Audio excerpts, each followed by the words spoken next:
లేసి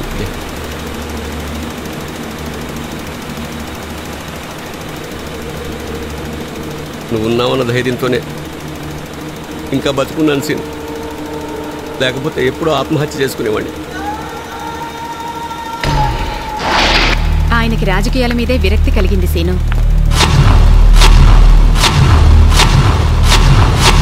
మన పార్టీ అధికారంలో లేకపోయినా సరే పార్టీని కార్యకర్తల్ని బతికించుకుంటూ వచ్చాను. పార్టీ కట్టుబడే వాళ్ళకే ఎమ్మెల్యే టికెట్లు ఇమ్మని చెప్పాను. కానీ నా మాట వినకుండా ఎక్కడో అమెరికాలో వ్యాపారం చేసుకుంటున్న నరసింహారావు అనేవాడు 2 కోట్ల పార్టీ ఫండ్ ఇచ్చానని చెప్పి వాడికి ఇచ్చారు. దానికి నేను బాధపడలేదు. కానీ పార్టీలో సీనియర్నైనా నన్ను పక్కన పెట్టి మంత్రి పదవి కూడా వాడికే కట్టబెడుతుంటే అసలు నేను రాజకీయాలకి పనికిరానేమో అనిపిస్తోంది సీను.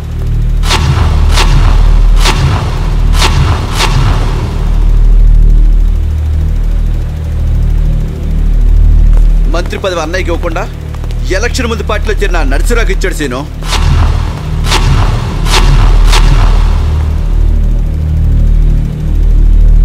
నరసింహారావు లేకుంటే మంత్రి పదవి మన లోకేశ్వరరావుకి వచ్చిండే సీను.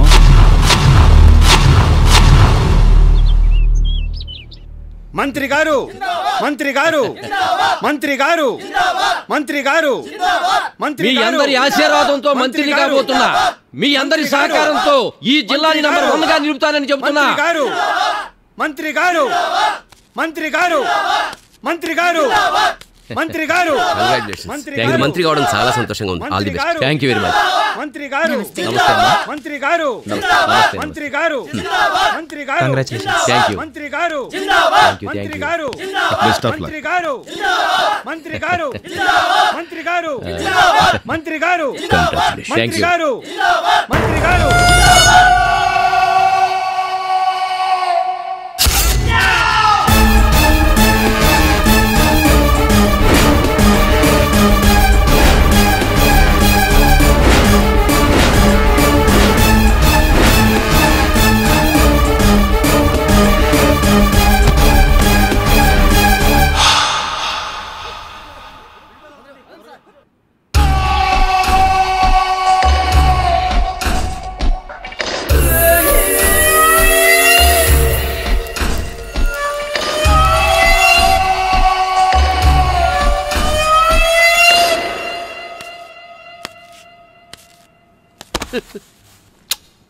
సీను, ఇవాళ నుంచి ఇది నీ జిల్లా, ఇది సీనుగారి జిల్లా, ఇది సీనుగారి జిల్లా, ఇది సీనుగారి జిల్లా.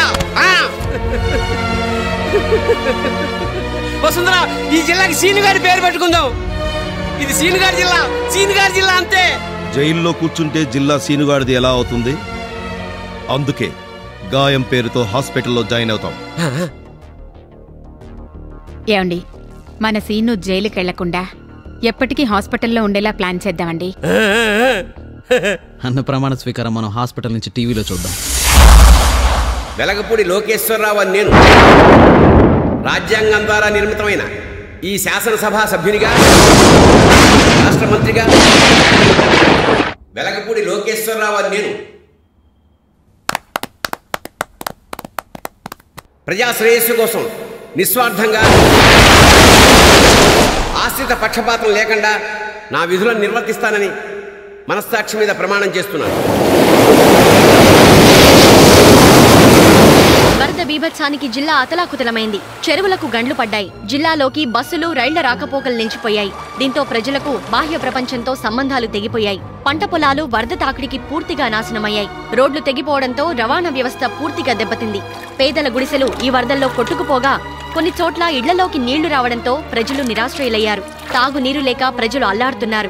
వరదల ప్రభావంతో అంటువ్యాధుల బారిన పడుతున్న వారి సంఖ్య క్రమక్రమంగా పెరుగుతోంది. ఎటువంటి సహాయక చర్యలు అందకపోవడంతో మరణాల సంఖ్య కూడా పెరుగుతోంది. కరెంట్ సరఫరా నిలిచిపోవడంతో ఎన్నో ప్రాంతాలు అంధకారంలో మగ్గుతున్నాయి. ప్రజాప్రతినిధులు కూడా పట్టించుకోకపోవడంతో బాధితుల పరిస్థితి మరింత దారుణంగా తయారు. ప్రజలు తీవ్ర ఇబ్బందులకు గురవుతున్నారు. వాళ్ల కష్టాలను వాళ్ల మాటల్లోనే విందాం. తినడానికి 4 మెతుకులు లేవు, తాగడానికి గుక్క నీళ్లు లేవు. వరదలు వచ్చాయి, నా గుడిసె కొట్టుకు తప్పింది, నా పొలం కొట్టుకు తప్పింది, ఇంట్లో చెంబు తెప్పాళాలు కొట్టుకుపోయినాయి, ఇంట్లో తినడానికి తిండి లేదు, ఒక్క నా కొడుకొచ్చి మమ్మల్ని ఆదుకునేవాళ్ళు లేడు. ఓవైపున వరద జిల్లాలో పరిస్థితి ఇలా ఉంటే మరోవైపున అసెంబ్లీలో మాత్రం ఎప్పటిలాగే వరద జిల్లాలకు సహాయ సహకారాలు పూర్తి స్థాయిలో అందుతున్నాయనేటు ప్రభుత్వం వారికి ఎటువంటి సహాయము అందట్లేదని ఇటు ప్రతిపక్షం వాదలాడుకుంటున్నాయి. ఇప్పుడు ఆ దృశ్యాలు కాబట్టి ఈ ప్రభుత్వం పడిపోవాలి, ముఖ్యమంత్రి దిగిపోవాలి.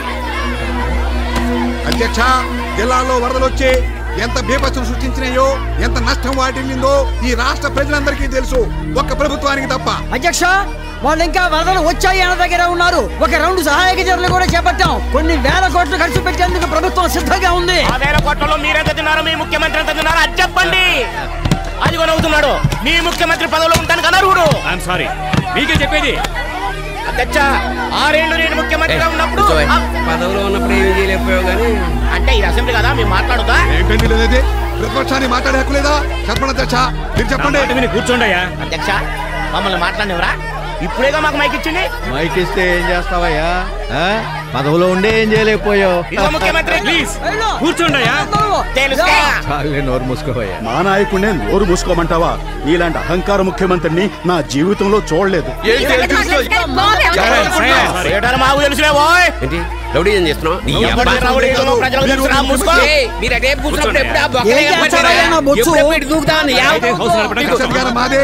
జన్మలో ఎక్కడ కూర్చోలేదు మీరు. ఇంకో 20 ఏళ్ల పాటు మేమే ఉంటామయ్యా. ఏదడిగినా ముఖ్యమంత్రి గారు నవ్వుతాడు ఏంటంటే? చూస్తుంటే నవ్వు వస్తా ఉంది.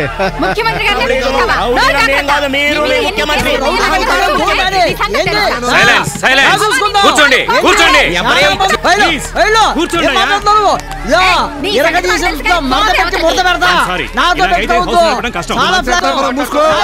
హౌస్ నడపడం కష్టం. ప్రభుత్వం వరద బాధితులు వెంటనే, మంత్రి భవానీ వెంటనే, మంత్రి భవానీ వెంటనే, ముఖ్యమంత్రి రాజీనామా చేయాలి, ముఖ్యమంత్రి వెంటనే, ముఖ్యమంత్రి వెంటనే, ముఖ్యమంత్రి వెంటనే. ఏం మాట్లాడుతున్నావు? ఖలీల్ బాయ్ సార్, చూసావా అసెంబ్లీలో ఎలా తిట్టుకుంటున్నారో? మా ఇంట్లో టీవీ చూడం సార్. అసెంబ్లీ సమావేశాలు మొదలెట్టగానే కట్ చేస్తుంది మా ఆవిడ టీవీ. అదేంటయ్యా? పిల్లలు పాడైపోతారని భయం సార్. పీక్తో కొడుకల్లారా. ప్రజలు తప్పు చేస్తే కంట్రోల్ చేయనీకి మన పోలీస్ డిపార్ట్మెంట్ ఉంది సార్. కానీ ఇలా క్రమశిక్షణ లేకుండా అసెంబ్లీలో బూతులు తిట్టుకునే వాళ్ళని కంట్రోల్ చేయనీకి ఎవరున్నారు సార్?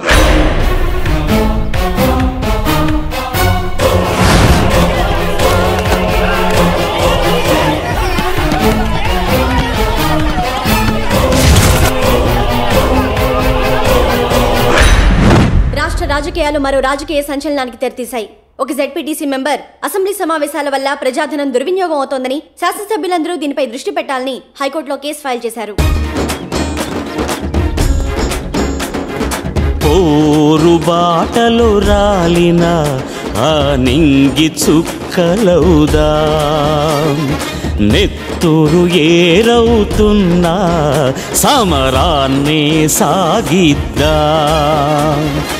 అసెంబ్లీ మీద కేసు వేయాలని ఎందుకొచ్చింది మీకు ఐడియా? అసెంబ్లీ సమావేశాల మూలంగా ప్రజలకి మంచి జరగాలి కానీ నష్టం జరగకూడదు సార్. ఎమ్మెల్యేలు అసెంబ్లీలో కూర్చుని మా గురించి గంటే మాట్లాడుతున్నారు సార్. మిగిలిన 10 గంటలు బండబూతులు తిట్టుకుంటున్నారు సార్. చాలా ఇంట్రెస్టింగ్ గా ఉంది. అసెంబ్లీకి తాళాలు వేసే అధికారం నాకు లేదు. అందుకే ఈ విషయాన్ని స్పీకర్ గారికి ఫార్వర్డ్ చేస్తాను. వేగదూడలు సైతం కట్లు తెంచుకున్నై, కొండా కోనావాగు దండు కట్టమన్నై.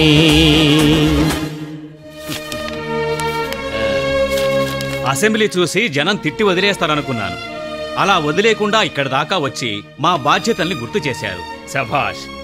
మల్లికార్జున్, ఎమ్మెల్యేలందరినీ సమావేశపరచు, ప్రజలు మాట్లాడతారని చెప్పు. జింకలు దుప్పులు నీటిలో జిలుగులు నిప్పు కక్కుతున్నాయి, రాజకీయపు రంకు కొడుకులతో యుద్ధమెప్పుడన్నై.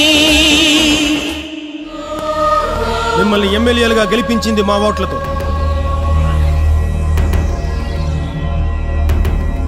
మిమ్మల్ని రాజధానికి పంపించింది మా డబ్బులతో.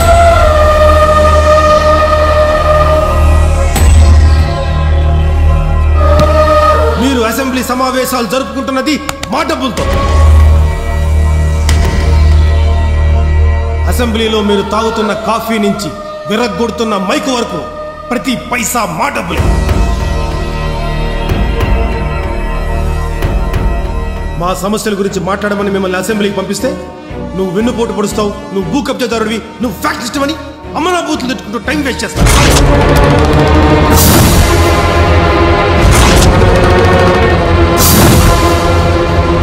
ఈ అసెంబ్లీలో మీరు నిమిషం సేపు కూర్చోవడానికి సుమారు 6,000 ఖర్చు అవుతుంది. గంటకి 3,60,000, 10 గంటలకి 36 లక్షలు. వర్షాకాల సమావేశాలు 40 రోజులు, రోజుకి 36 లక్షల చొప్పున 40 రోజులకి 13 కోట్లు. ఇలా ఆ సమావేశం ఈ సమావేశం అని చెప్పి సంవత్సరానికి 30 కోట్లు, 5 సంవత్సరాలకి 150 కోట్లు. ప్రజల డబ్బు, ప్రజల డబ్బు.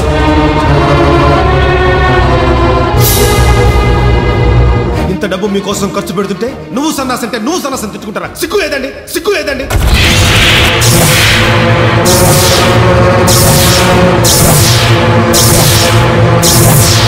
మీరు మా గురించి ఆలోచించడానికి డబ్బు ఖర్చు పెడతాం కానీ తిట్టుకోవడానికి కాదు. ప్రజలు చూస్తున్నారు, ప్రజలు చూస్తున్నారు, ప్రజలు చూస్తున్నారు.